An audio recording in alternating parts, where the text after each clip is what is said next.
So, why do you think veterans are uniquely positioned to succeed in cybersecurity? I don't know if I'm allowed to say this, but the industry sucks. Super shitty. It's hard. It's always changing. Super tough. And there is no roadmap on how to be successful in the industry.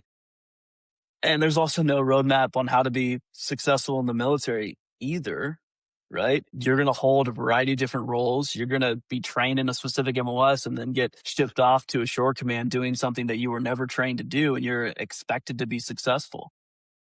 And I think that that kind of grit and determination and the work ethic that veterans provide is extremely needed in the cyber industry. I've had the privilege of working with several veterans who I don't think they ever turn on a computer during their active duty time. And they're some of the most proficient, intelligent, hardworking people that I know in the industry now. It took them 2 or 3 months to get spun up, but after that, they've been off to the races, and they're great. Yeah, for me, it's always been skill development, right?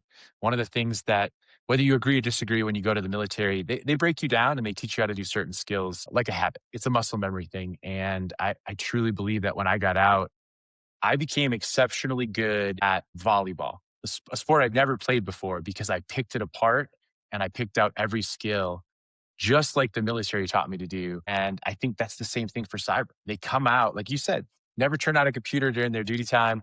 And all of a sudden, they're one of the highest performing cybersecurity professionals. Yeah.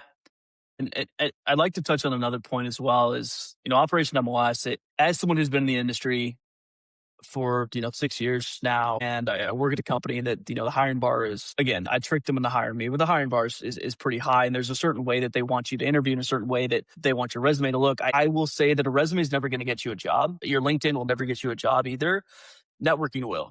And to your point, Rick, upskilling will as well. And so I get really frustrated when I talk to veterans and they tell me that they've been working on this resume for 4 months, right? Probably 20 to 25 hours, just sending it to everybody. Everyone's giving their feedback on it. Instead of spending that 20 to 25 hours actually networking with people to understand what their day job is like so they can communicate their interests, their skills in an interview, right? And so Operation MOS was made to be extremely efficient.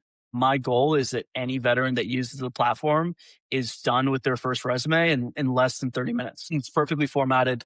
It's exactly what Microsoft and other big companies want to see. And you can take that, you can go to a job interview, you can go to a job fair, you can go network with other people doing the things that will actually get you a job, right? Point of frustration. And I think most organizations have the best intent.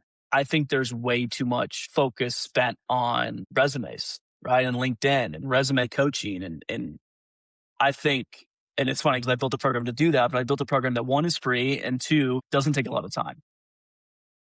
And so I think more focus should be on networking and upskilling to transition.